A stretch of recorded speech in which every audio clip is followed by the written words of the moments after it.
Okay, for these piecewise functions, they're going to be non-linear. Non-linear means no more lines. They're going to be different graphs. And even though you don't know how to graph these, it's not going to matter, right? Because we're going to use the Desmos graphing calculator to help you with that. So let me pick one here that, well, this one does have a linear, and then it has one that's non-linear. Let me go with this one first. Okay, so let's graph this first one up here that has an absolute value of x plus 5. F of x is equal to absolute value of x plus 5. So again, you're going to use the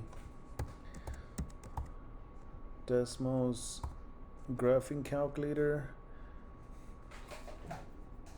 Go down here to this keyboard here so we can, here's this absolute value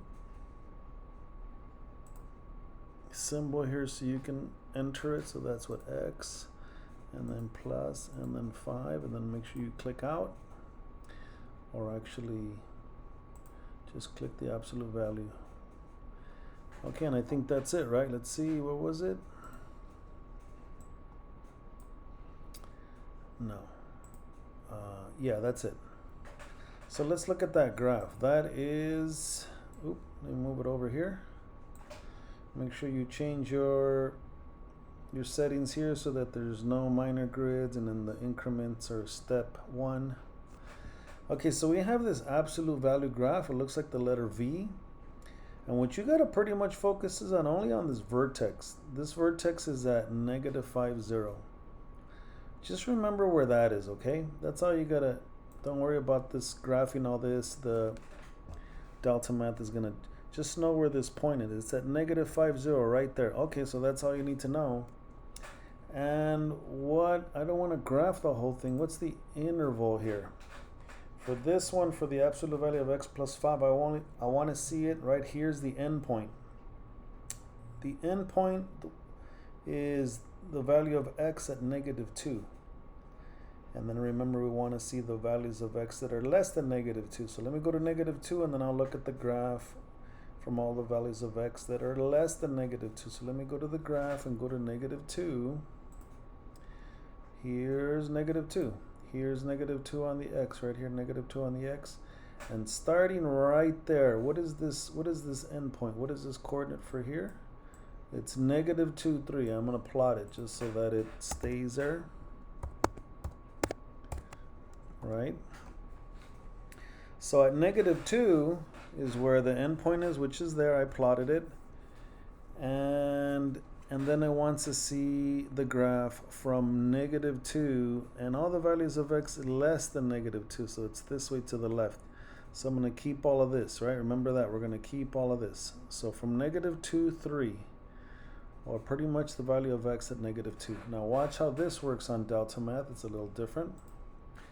So for graphing this absolute value, remember it was like a V? So then which one is it here? Which one is it here? Oh, you pick the one that's a V, this one.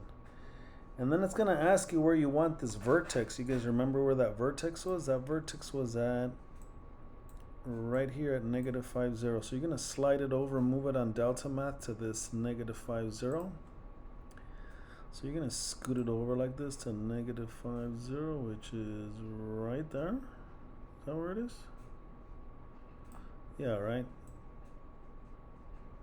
About right there. I don't know how exact this thing is, how sensitive this is going to be. And then what? Step 1, select the function. Okay, I did. And then move the dot if necessary. Okay, I did. Then you hit done.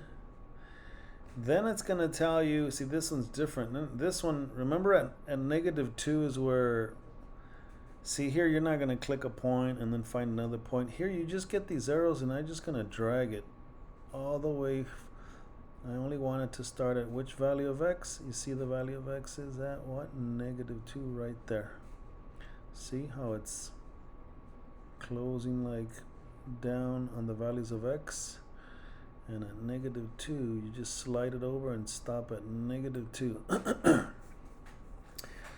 And I don't have to drag this one because I do want it to go infinitely for all the values that are less than -2. So leave this arrow, leave this side here. But this one I did have to slide it, scoot it over so that you only see the graph from -2 and all the values less than that, right? That's what it says, for all the values of x that are less than -2.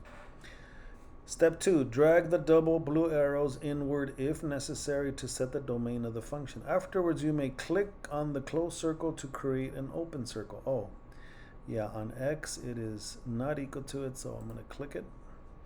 And it looks like I'm done. Okay, so I'm done with this one. So see, you're going to have a horizontal line. If it's a horizontal line, you pick this one. If it's a line with a positive slope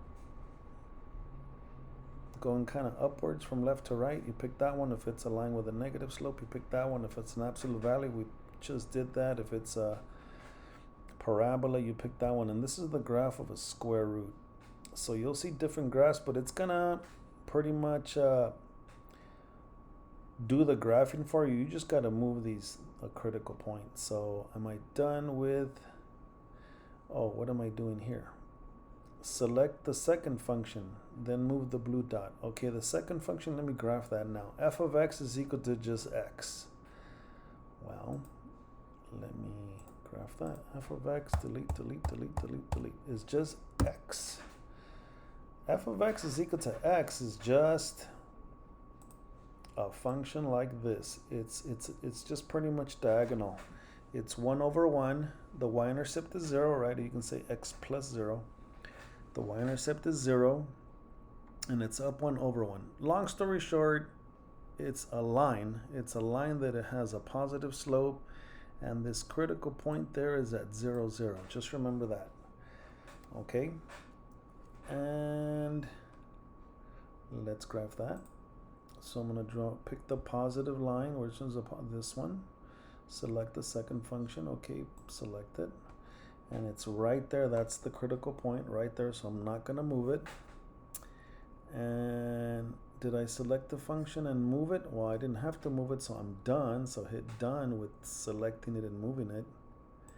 And now comes the part where you're going to kind of close the walls here on the domain and move these arrows. So for x, I want to see for this graph the values of x that are greater than -2. Greater than -2. Well, here's -2. So at -2, it's right here, but pretty much I want to see the graph from the values of x that are greater than -2. So this way, greater than -2 is to the right. So that means that I gotta get this arrow and scoot it over so I only keep it here at -2. And it just shows everything from -2 and the values of x greater, which is this way to the right. And that is also it's not equal at -2. For x equals -2, I should have an open circle. It does not have the equal sign. And it looks like I'm done, so you click finished. And then step 5, you may now press the submit button. Submit. Are you sure? Well, yes, sirritos. Look at that, I got it right. Okay. Watch the next video for another example.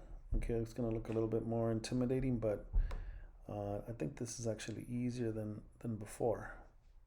Okay, and you can look at the explanations and how they got to that in case you got something wrong. All right, that's the first example.